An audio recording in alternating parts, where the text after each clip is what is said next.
Hello everybody, I'm Jean Sarpong and welcome to our Line of Duty Masterclass with Jed Mercurio and Vicky McClure. We are so excited. Like for me, I'm such a fan of the show, so this is like Christmas come early.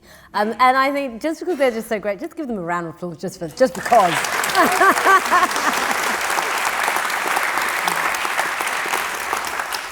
Now, I'm going to sort of go straight into the conversation because I think most people here are probably, like me, huge fans of the show and really want to get to the bottom of how the show came about, the process, but also how you create a program like this that can last as long as it has. And each time the characters become even more complicated and even more engaging. It's a real sort of, it's a real example of mastery. So, you know, thank you for being here. So I'm going to start with you first, Jed. Now, you run the show as a showrunner, which is very unique for the UK. Why did you decide to go down that route? Well, it's something I'd done before. I did a series called Bodies about 10 years ago, and in that, originally I was going to be involved as a director. And then in conversation with the BBC, they felt that as a producer or executive producer, I could have more of an overview. Yeah. And actually in doing that, I realised that was the right way to go, that if you're directing episodes of your own show, and it's something I have done, you're kind of on the field, and you're not actually standing back watching how the thing unfolds, the match is unfolding. So it kind of suits me in that role, but also it means that I can be involved in how the script's realised, I can be involved in the choice of cast and directors, and then it also means I have a really direct relationship with cast, so that cast don't need to go through loads of intermediaries to talk to someone who's familiar with the script. We can just talk to each other. And just do it. Yeah. Because you oversee almost every element of it. Yeah, I mean, I'm involved in the setup. I'm there a lot on set when we're shooting, and then I'm in the edit a lot. Brilliant. Well, let's have a look at it in action. A jury acquitted a female DI called Lindsay Denton of conspiracy to murder at retrial because they were sure that one of your officers had engaged in an inappropriately intimate relationship in order to plant evidence in her home. My officers do not plant evidence. You see the pattern here? Sexism, undercover operations, and questionable evidence. All right, this circus is over. Superintendent Hastings, did you authorize DS Flynn to engineer charges against Hannah Resnikova? I did not. Did you authorize DS Flynn to tamper with evidence in regard to the investigation into the murder of Timothy Ifield from the 23rd of March to today's date? I did not. Did you induce forensic investigator Kevin Gill to alter his testimony in regard to the handling of evidence item reference KRG 13? I did not. Superintendent Hastings, at this time I'm unable to exclude you, DC Desford, DS Arnott, and DS Flynn from a conspiracy to pervert the course of justice in the actions you brought against me, which I believe are unfounded, vexatious, and intended to obstruct my lawful inquiries into the murders of Baswinder Kaur, Leonie Collisdale, and Timothy Ifield.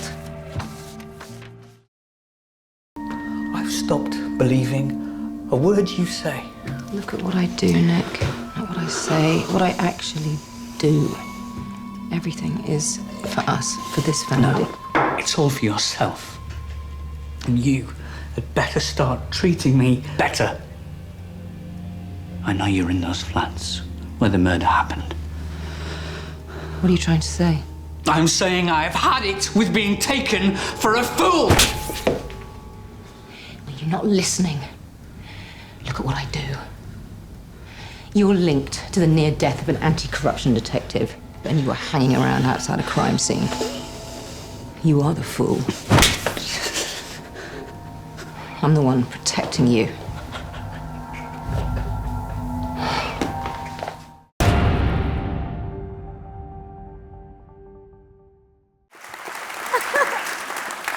I tell you, I was so exhausted watching did you all feel the same? Oh, I mean, there were so many twists and turns. I had to stay in bed for a week after. So how did you come up with the idea of Line of Duty?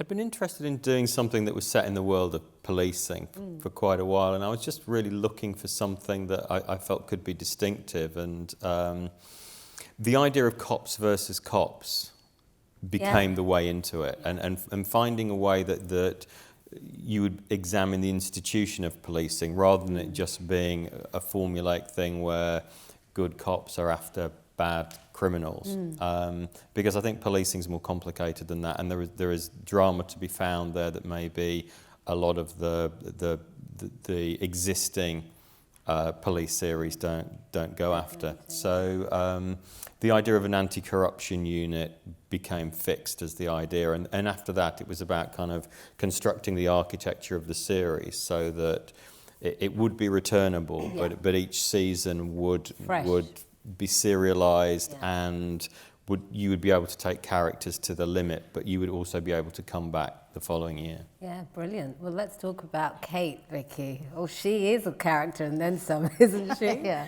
Well, let's have a look at her in action and then we'll have a chat. The tape, I'm presenting the suspect with photographs H86734-L to P.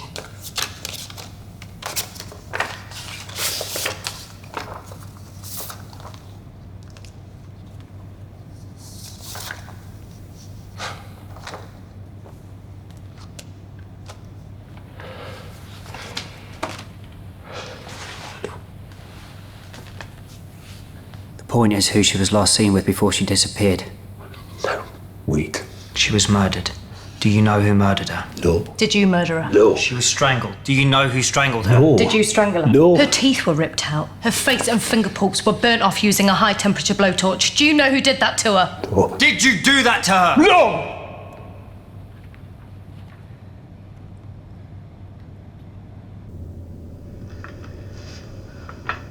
While you've been in custody, there's been a search of your residence and vehicle under Section 18 brackets 1 of the Police and Criminal Evidence Act. Our people were trying to find clothes that you were wearing in these photographs. Why didn't they find any? I don't know. Because you purposefully disposed of them to remove any trace of this girl's DNA and clothes fibres. I must have had a clear out and given them to the charity shop. Same with your vehicle. Check on local businesses reveals you had the car valeted the very next day. Steam cleaned. I didn't want my wife finding anything smelling the girl's cheap perfume. So you admit taking measures to conceal evidence you were with her? Because I got how incriminating it would be. Funny that. You were the last person to see Carly Kirk before she disappeared. The last person to see a girl who's later found buried under the industrial unit. There's no evidence I did it. Look at these photos! You had Tommy killed to silence him and you needed to kill Carly too. You've got nothing connecting me to the body, nothing. Your career is over, sir. Possibly your marriage too. Why keep up the lies? I'm not a criminal, I'm an honest man. You instigate a conspiracy that led to the deaths of 4 police officers. The only conspiracy is against me!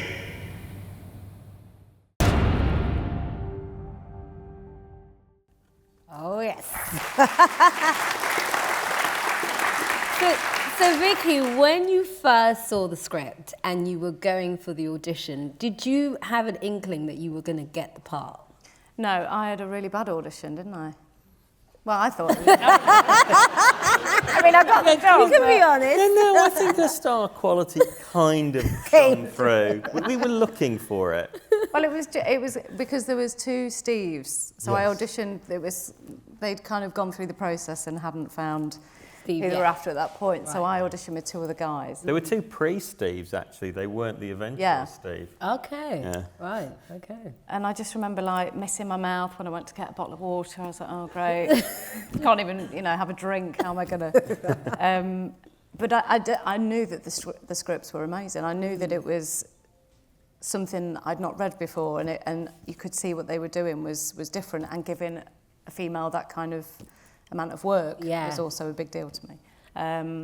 So yeah, the audition was, I got the job, that's fine. I think one of the scenes was them having to take away curry. So which is great. I mean, so I just thought, there you go. Yeah. That'll do. That's what we do a lot of, Yeah. What's so interesting about Kate's character, she's so multi-layered, isn't it? When you think you know her, then you don't.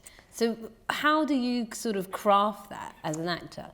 I mean, she's got a lot of secrets, but she's also extremely honest. Yeah. You know, so it's kind of trying to balance the two.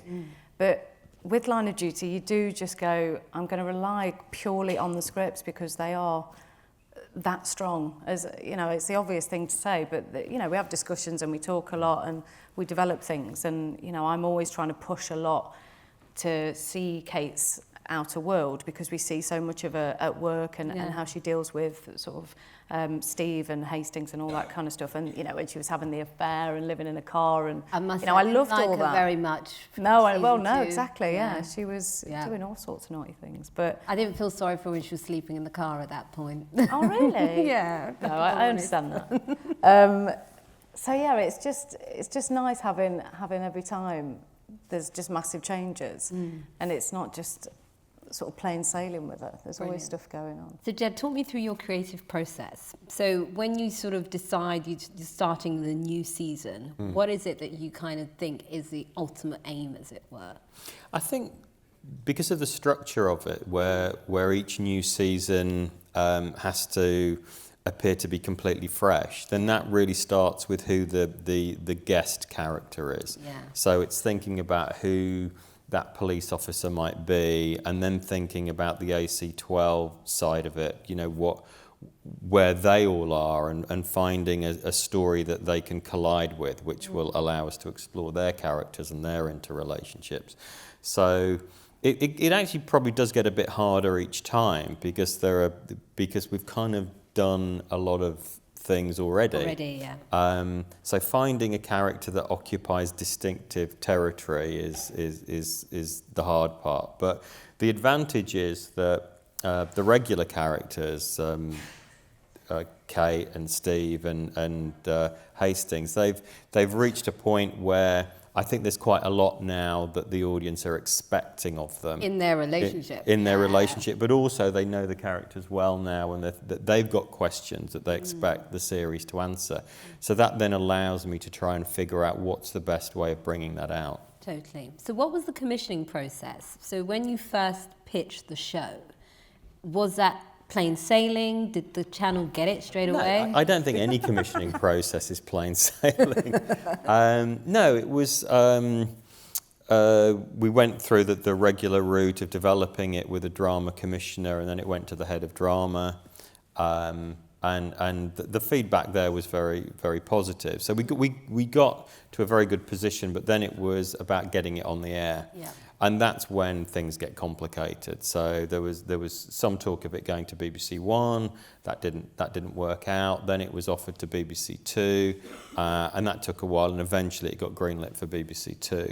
And then we were just very fortunate that it was well supported and it did well. Were you surprised by the ratings? Because it was a hit just straight away, wasn't it? Yeah, I think you always are. I think that I'm always surprised when something absolutely works. Yeah. I think that I think you obviously should find your failures surprising as well. But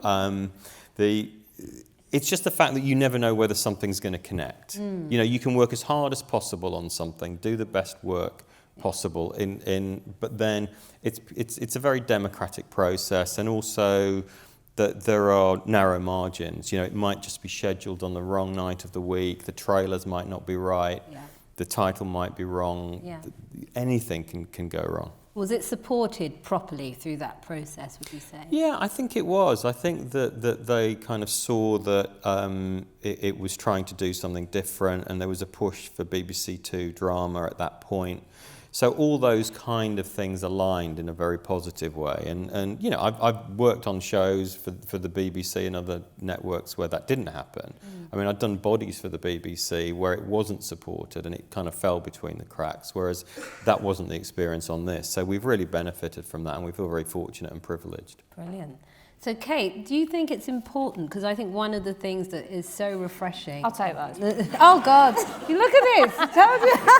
Maybe because I'm wearing like a suit today. I look very Kate Fleming. Yeah. I love it. Is Steve around too? So, do you think it's important to have strong female characters like Kate's? Vicky? Yeah, of course of course it is. I mean, I've got to say, I do think Line of Duty always nail it with casting. Really do. And the diversity, may I say. Credit to you for that. Casting Line of Duty is just, for me, it's never obvious. You know, Neil Morrissey in the first series, you're like, Yeah. It was genius. And then, you know, you have Thandie and then Will Mellor. And then, you know, Danny Mays, Keeley Hawes, like the people we get in aren't obvious. No. And they nail it every time. So the casting is, you know, always for the right reason. It's not just, oh, okay, we better get a lady in and she better be, you know, it's like, it's all for the right reasons. But I'm very lucky because Kate is at the forefront with the guys. Yeah. And I've always seen her as one of the guys. Totally. So she's, you know, she holds her own. Yeah, exactly. But in terms of sort of working with Keeley and Thandie, it was great because we were ruling the roost. I love it. And how has it changed your life as an actress? It's been crazy. I mean, it was, you know, the sort of This Is England was a big part of my career. Of course, and you know, was very popular, but it was a lot more cult. And Line of Duty was watched by, certainly the last series, sort of 10 million people. I mean, I just can't get my head around it. I know. So yeah, it's mad because it's such a massive show now, and it covers so many people. So many people have enjoyed the show, and when we did the first series, it was that thing. You go, I think it's really good. I think it's got legs, but who knows? Until you put it out there, you just don't know if anybody's going to watch it. Totally. So we're all really proud of it. You know, genuinely work our asses off as well. It's such a hard show to shoot. It's a hard show to make because there's so much dedication we have to put in with dialogue and understanding exactly what's going on because we get confused too. How far in advance do you get the script? So do you know what's going to happen in a season? Yeah, I mean, we're probably I'd say about 4 weeks before the shoot, we've got a good sort of, you know, but the thing, you can't learn stuff too in advance. I mean, the sort of 20, 30-page interrogation scenes, oh, God. It just make me feel a bit breathy thinking about it. But, you know, we have to get on those as soon as we can, but then we've got so much to shoot, you know, and we're busy and it's quick turnaround, so we just have to sort of knuckle down whilst we're there. Totally. And, So Jed, you know, I would say sort of in the age of Netflix and Amazon, what this show proves is that linear TV is not dead at all, and that people were so excited to sort of set their clocks and be there to watch the show weekly and have the conversation. Are you someone that's sort of committed to that, or are you sort of open to both? Well, I'm open to both, and obviously the show is on iPlayer, and on Netflix, and people record and binge watch. So it is a nice situation for a viewer where you have all these different choices about how you choose to watch.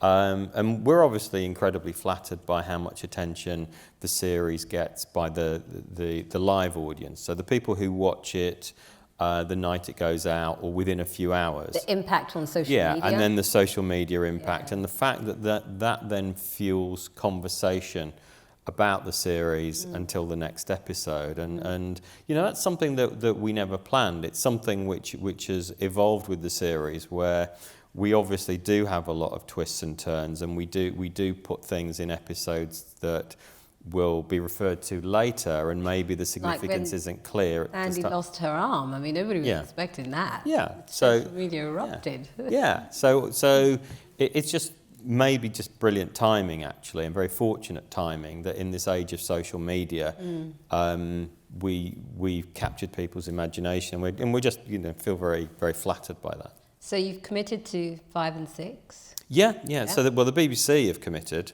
Well, we can commit to as many series as we want. No, but you're in the sort of lucky position now where actually it's about you committing, really, isn't it? No, it never is. Do people still say no now? Do you still get of course. Yeah, people have been saying no all year. Oh, have they? Oh, yeah. I mean, commissioning is a tough environment for programme makers to engage with, and it's still so much easier for people to say no than to back a project.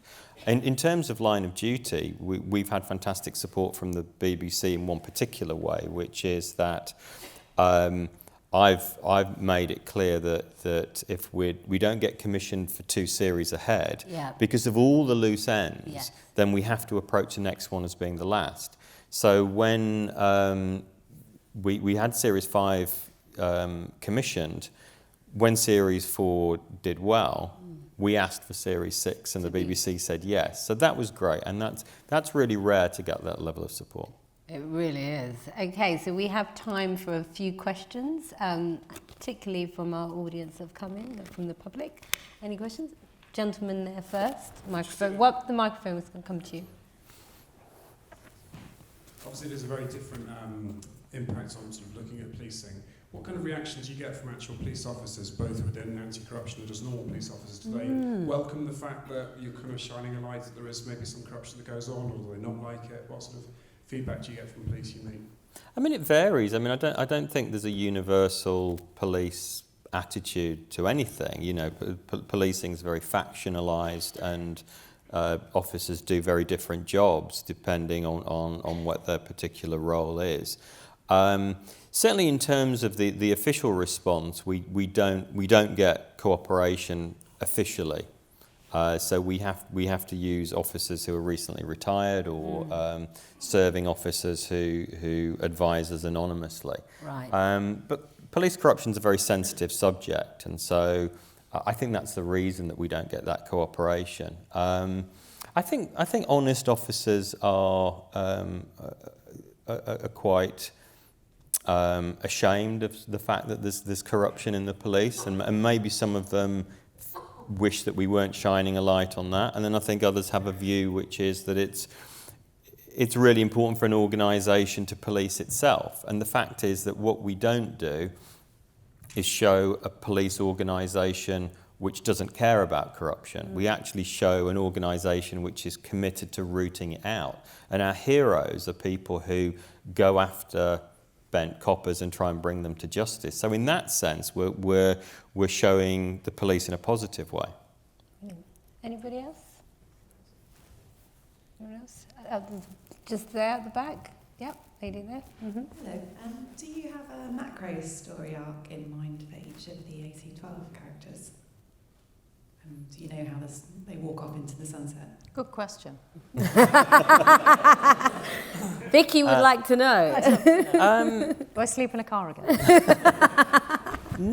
To a certain extent. I mean, the fact is that we don't know how long we're going to go on for. And so therefore the meta-narrative of the series is, I think, has been pretty clearly established now. There is some kind of hidden relationship between police officers who are present in the series or are referenced in the series and organised crime, and that's something that will continue to be investigated. In terms of the individual exit stories for the characters, no, that isn't planned. It's something that will probably develop organically as we go on. Really, when we find out how long we're going to be on the air, and also, I mean, part of it comes from the cast. You know, I've always said to Vicky and Martin and Adrian, you know, when you're not happy, let us know, and you know we'll talk about whether you want to leave the series in a dramatic way, and we keep definitely dramatic. Whenever I'm going, it's got to be dramatic. Explosions and everything. Anybody else? Gentleman just here. Where's the mic? Do you want to come down? Just here, in the blue shirt.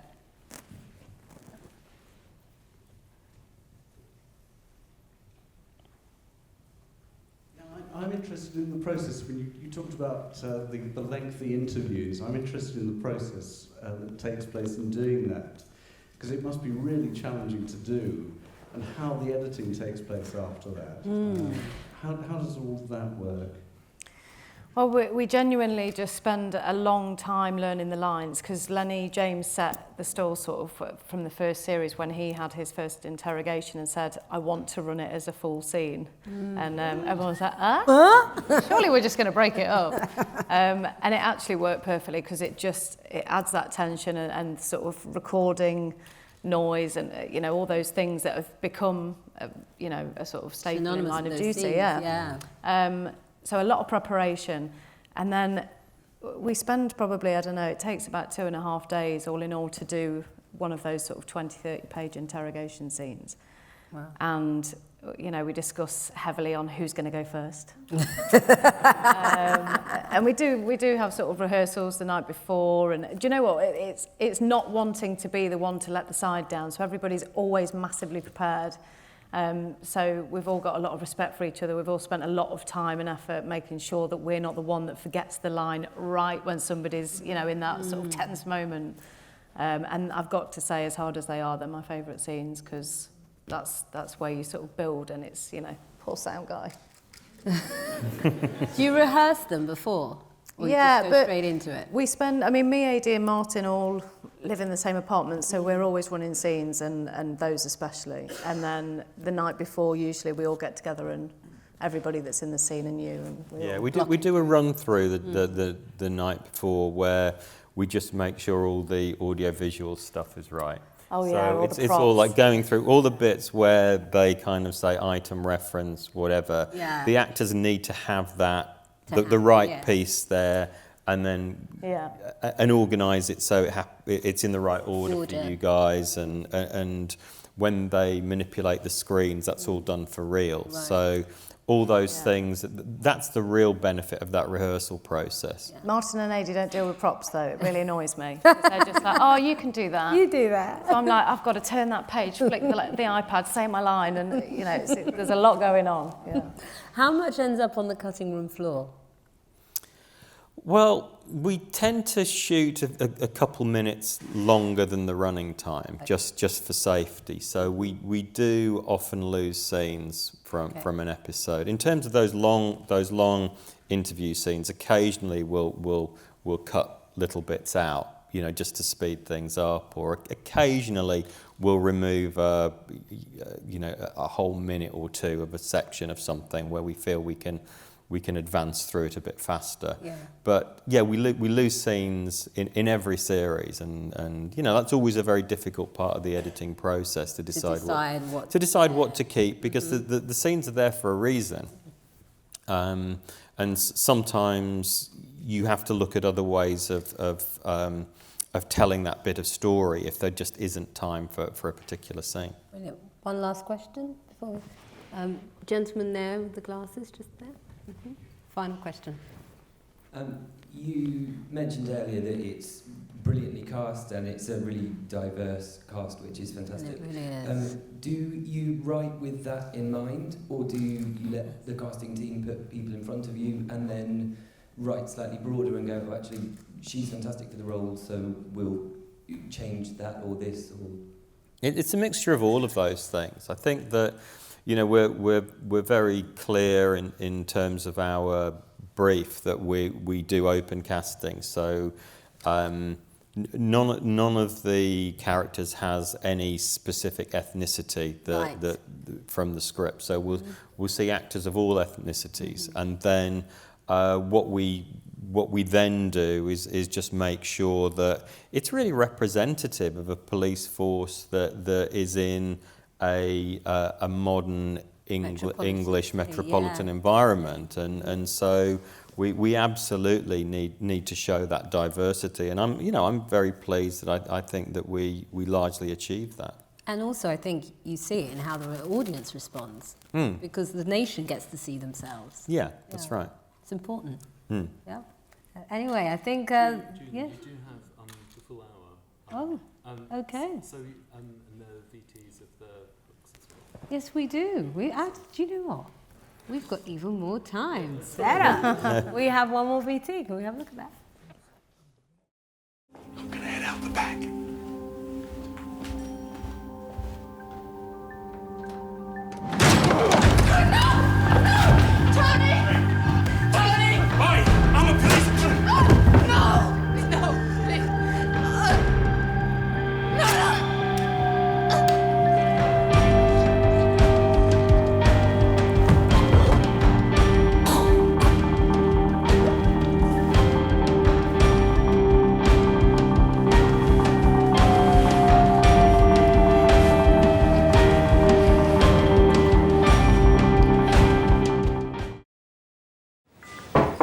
Nice. What's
tell you what, Jed, remind me not to come to your house on a Saturday night. So do you ever scare yourself with some of your scenes? No, that would be weird.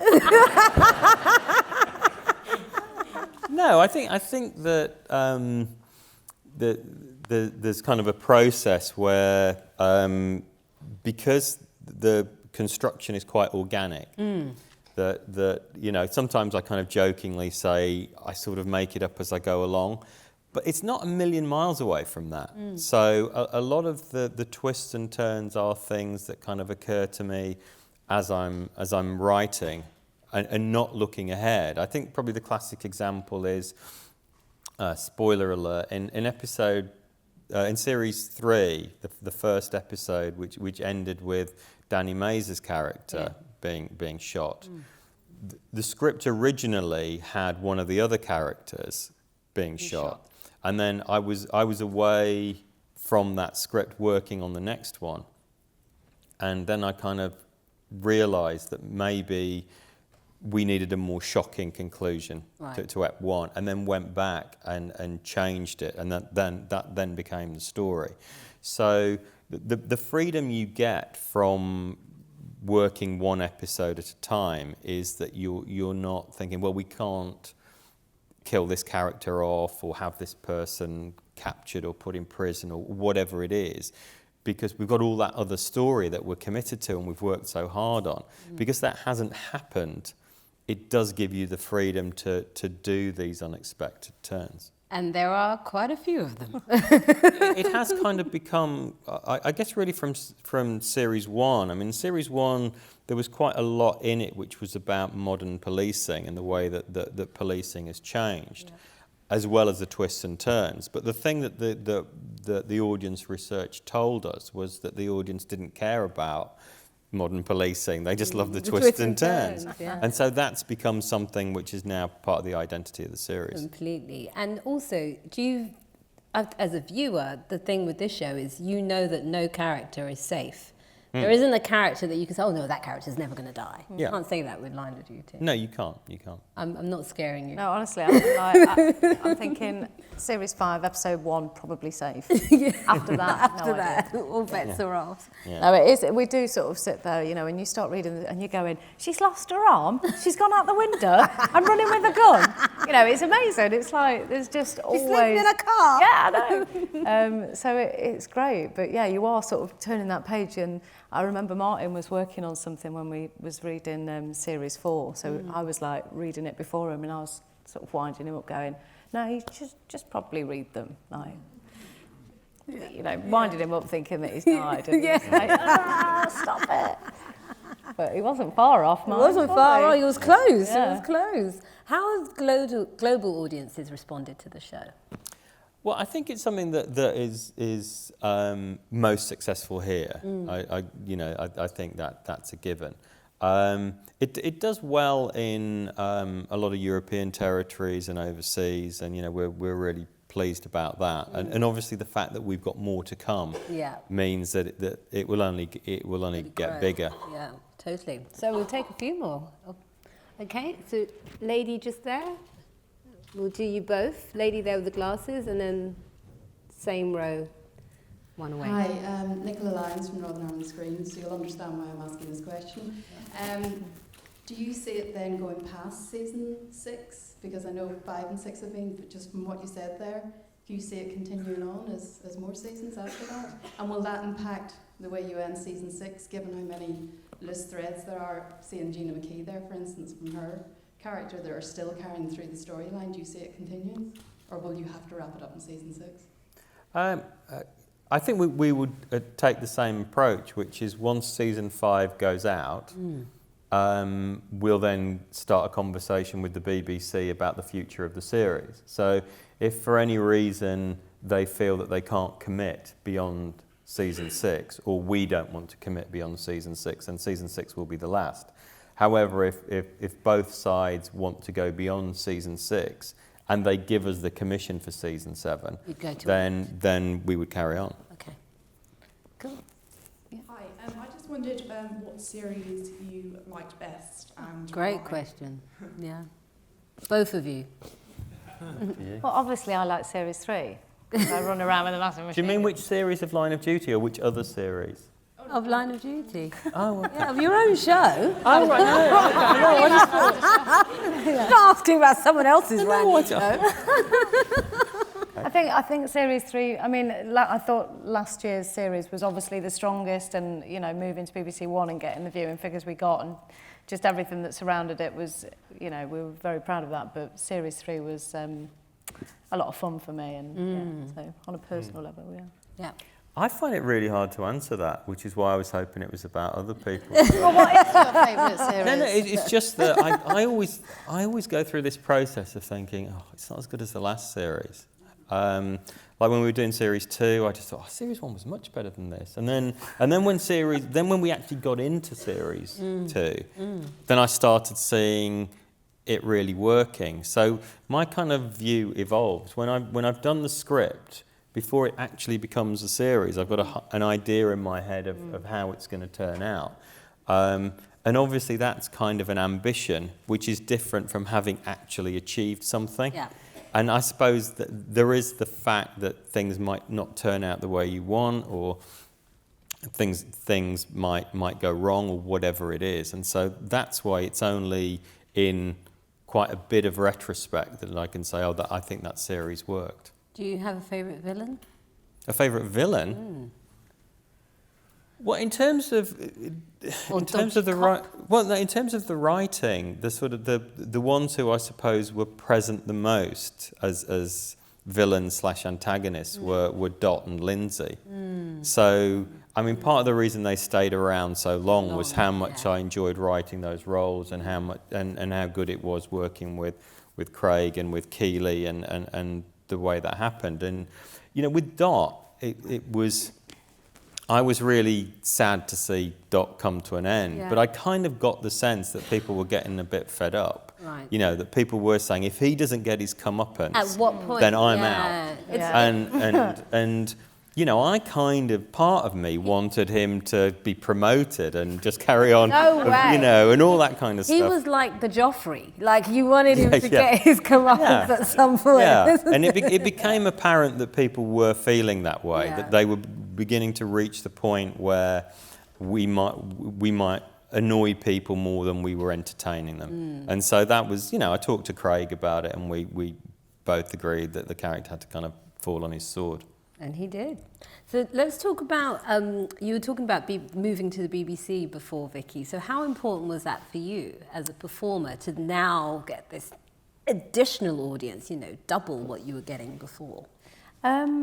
It wasn't like, as an actor on the show, it wasn't like, oh, we must make it to BBC One. I was really, I really liked the show being on BBC Two because I think the show's quite classy. Yeah. And it wasn't hugely commercial and all that kind of stuff, and because the casting was rare, and so I thought the fit was perfect when we first went out, but then the show got bigger and we started to get more viewers, and it made complete sense, and you kind of go, well, there's nothing wrong with wanting more people to get involved in it and enjoy it.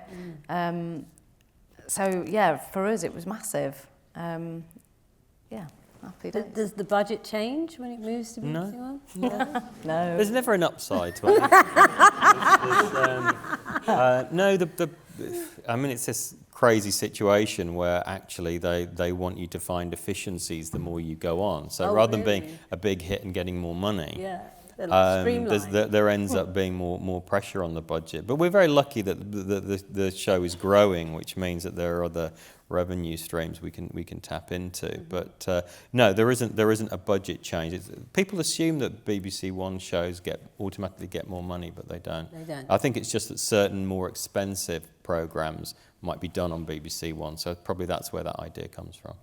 So you're not going to be asking for more budget for 5 and 6? Well, we will. If we need more money. I want a one-way. Vicky is anyway. That's right. If we need more money to achieve the ambition of the scripts, then you do a budget and you try and make that work. And in the end, the money's got to come from somewhere. But it's a challenge. It's always a challenge. Okay. So gentlemen there, yep. And then you after.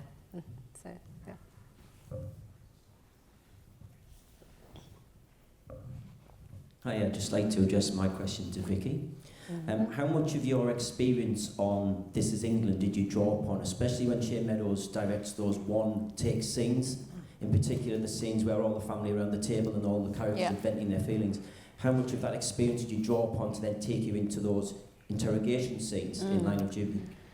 They are two very different beasts, because that particular scene in 90 where we sat around the table, that was one take and fully improvised. I couldn't improvise Line of Duty if I tried. Can you imagine? AC12. So was that scene in This Is England, that was improvised? Yeah, well, all of it is. So it's kind of going from one extreme to another. So yeah, I mean, my technique, or whatever it is that you call it, I just react, and that's sort of the best way for me to go about any sort of acting, whether it's scripted or improvised or whatever the process is. You know, that's when you buzz, when you're working with great actors and you all sat around those sort of interrogation scenes knowing that everybody's going to give it everything they've got, whether the camera's on them or not. If you're working with gifted and sort of, you know, actors that are willing to do that, then you can constantly react, and as long as you've got that, it's, you know, if actors don't want to be there because they want to go and have a coffee, that you kind of go, well, I'm screwed. But that's just never happened to me, so I'm lucky in that respect. Say again? Yeah, oh God, like, he put me on the map. You know, it was, yeah. Is that Shane? Is that No, it's his brother. A gentleman there, yeah. Hi, question for Jed. You talked a bit about being a showrunner, and I wondered the extent to which it's important for you to write the scripts, and whether you can imagine being more of a runner of writers or runner of writers' rooms for this series or for other series, having started out as a writer. Well, not for this series, no. Just because of the way it's constructed, where we did one episode at a time, and I'm like I said, I'm changing things as I'm going along.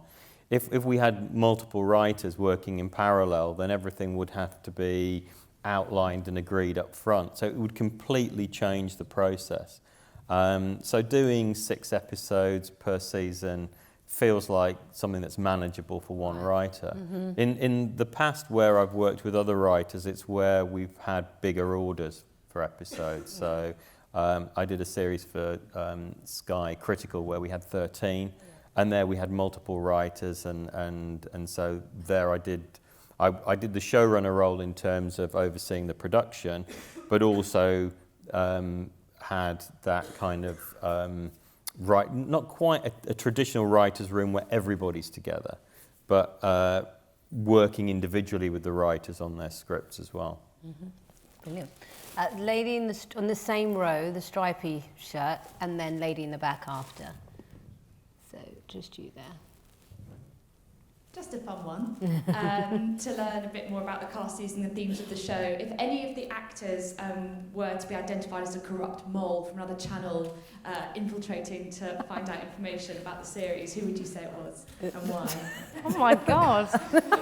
I'm confused. No, I'm a bit confused. Yeah. If any of the actors you worked with, if you had to pick one as the corrupt mole within the... within the actual cast, yeah, like yeah, real who would it be people. and why? Like who's peel back basically the you want the information dirt, from don't you? Yeah. Oh my God, who is a bit of a In a knob? light-hearted way, of course. Oh, Jed, who did? Yeah, but you just like saying who's the sneakiest member of the... Yeah, no, I know, Yeah, I do. yeah, that's what she's saying. I'll be honest, like genuinely, that, you know, I have worked on jobs where you don't particularly click with everybody, which is, you know, just the way life goes. Line of Duty just doesn't work like that. It's I just... don't mean horribly, I just mean... Yeah, no, I'm just... In a cheeky way. Oh, I've got my eye on Oh, you. well- You're kind of like in a fun way. Oh, well, in a fun way, Adrian. We'll go with AD. Well, he's your next door neighbour when you were filming. Yeah, he was. He was. Bless him. Okay, lady in the back. Hi there. I think Line of Duty is amazing, and as you were saying, Vicky, I think it's so great to see so many strong female characters. It really is. In the drama. I was just wondering if you could just speak a bit about the recent gender pay gap debate and what you thought of it. Yeah. It's being filmed. Yeah, I mean, it's just, I just don't get it. I just don't understand why men feel they've got the right to get paid more than women. It's as simple as that. you know, I don't agree with it, obviously. And it doesn't happen on Line of Duty, I can tell you that.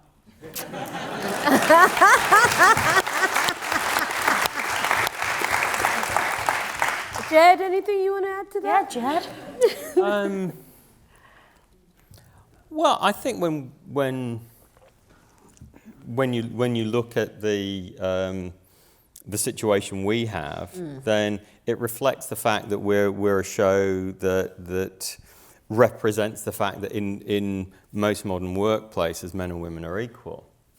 And you know, with my background of sort of working Not in pay, they're not though. No, but I'm just saying in terms of what we apply. Okay. That I'm just sort of reinforcing Vicky's point that there isn't a sense that the boys get first dibs at things. Right. So it is a very it's a very very flat equal, hierarchy in the show. The only thing that gets argued about is that Martin's number 1 on the call sheet. That's it. Any reason? No, it's alphabetical, it's isn't just it? alphabetical. But he loves it, and He it's loves never going to it. change. There's a lady in the back, your hand's up. You were first, and then you after. Mm-hmm. Yeah, just up the back. Hello, Jed. What advice would you give to somebody who's got an idea for a series? Should they go to a drama production company? Should they pitch cold to a drama commissioner? What would you say? Well, I think that most of the development work, it's fair to say, is done by independent production companies, and they're the ones who are probably most eagerly looking for new content and to develop opportunities for them to get commissions. So I think in that respect, it's probably easier to get access. I think commissioners at broadcasters are much harder to access. So just for that reason, I would say indies. Thank you. Are you interested in working in with new talent, as in creative talent, or do you only do ideas that you originate yourself? I am. I mean, I've got a production company within Hat Trick Productions where I am working with other writers, and we do have a number of projects. So that's great. In terms of my own career, just creating my own series and being the sole writer and showrunner is still something that I'm very ambitious about. So I definitely want to continue that as well. Okay, so doing both. Yeah. Lady there. Yeah. Hi, Jed and Vicky. Congratulations on a fantastic show. Jed, I just wondered, as a writer, how far ahead do you write to the filming? Well, we shoot in two blocks of 3 episodes. And it's very important for the production that they have the first 3 episodes in pretty good shape when we start pre-production, so that people know where we're going to be shooting and we can do a schedule and we can find the right locations and all of those things. And then the idea is to have the next 3 episodes ready for when we start on the next block. So it's as simple as that, really. It's purely about serving the production. One of the things that is very frustrating and very costly, and ultimately I think diminishes the quality of the work, is like the delivery of scripts. And as the showrunner, I'm responsible for that. So it would be crazy on my own show to be late with the scripts. Vicky, do you have any advice for aspiring actors? Well, I always say just, short films, as much as they're probably not seen by that many people, they're seen by the industry. Right. And I just think, you're sort of working with lots of upcoming directors and writers and, people that are willing to give other people a chance. I find it very frustrating in the industry a little bit at the minute where it's a bit samey. And I know from Jed, say like some of the cast on the last series, people I'd not really heard of or seen in other things, and they were incredible. And it's great that we have a mixture of, Hollywood to great, old school actors, and then a brand new. It's so refreshing. And I just think it's so hard now. I find it very difficult to give advice unless you've got a bag load of money. It can be tough. You can't afford to go to certain drama schools. What do you do? Because I didn't. So there's an awful amount of luck involved. I do think there's got to be some massive changes at the minute. I know it's something that's spoke about quite a lot. But I'm totally backing that there needs to be a big change and that there's got fresh to be... faces can come through. Yeah, I mean, there's so many lost talent. There's so many people that are sat there not getting the jobs, and then the same old people get the same old part, and you go, well, we've seen you do that. Yeah. So again. Yeah. How important is it for you to develop new talent, Jed? I think it's really important. On-screen talent as well. Yeah, I think it's really important. Every now and then on the show we have someone who's done very little TV, and that's always great. And usually they're incredibly enthusiastic, and as well as wanting to do well, they're wanting to learn as much as possible. So that's always it's always great to see that happen.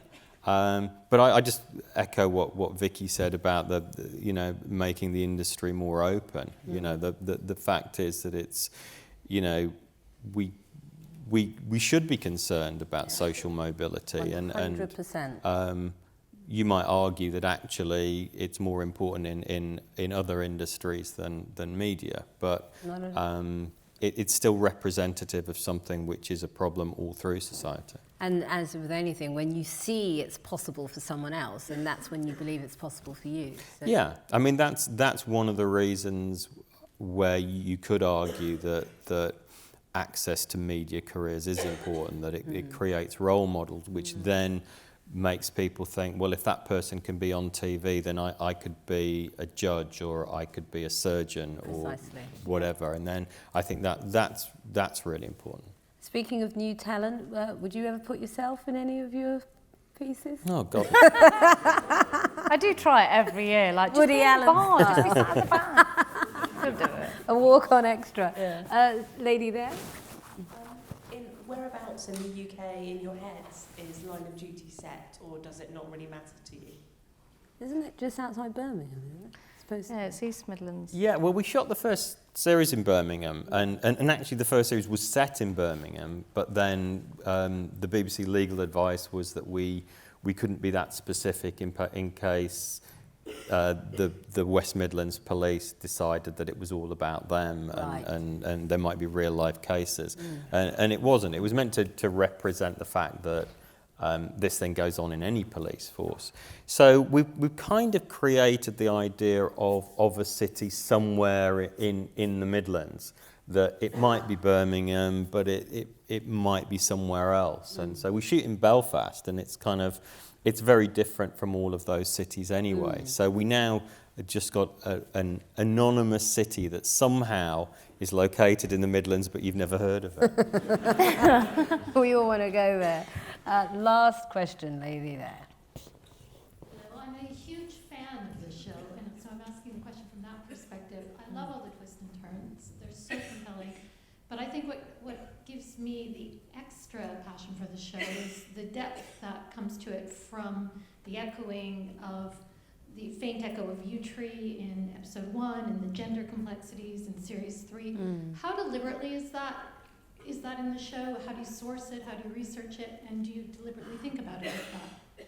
Oh yeah, it's deliberate.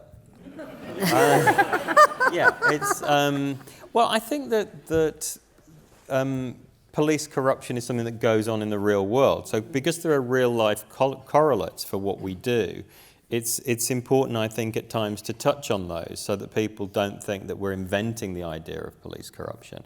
And so when we did the whole thing with Savile, which was very, very controversial, it was the fact that I don't think enough was being done about the police's relationship with Savile. If you actually looked into Savile's history, which we did, then you would see that Jimmy Savile nurtured relationships with senior police officers, and we know what he was getting out of them because what they were doing was suppressing investigations into him. The question that is pertinent is, what were they getting out of their relationship with Savile? And that's something that still has been under-investigated. I mean, it's pretty obvious what they were getting. So when we address those things, I think it works for the drama. It makes people realise that that Line of Duty is set in the real world. But also, I hope it would make people take a step back and consider how important the police are as an institution and how important it is that we examine what they do. Will you integrate some of the things that are going on at the moment in our crazy world into season 5 and season 6? It's always possible. I mean, the thing is, it's really hard to be topical because of how long the lead time is. That's something that's happening now, which feels incredibly current. By the time the next series comes out, it's possibly forgotten or events have surpassed it. So it's really more about maybe being inspired by those things and thinking, oh, that potentially asks a question that we could address in the series. But we then, the Savile thing was unusual, that we were so specific about a real world correlate. Yeah. But then that story was so big and it's going to be around for such a long time that it felt like it was the right thing to do. Brilliant. Well, on that note, thank you both so much. I cannot wait for season 5. Thank you.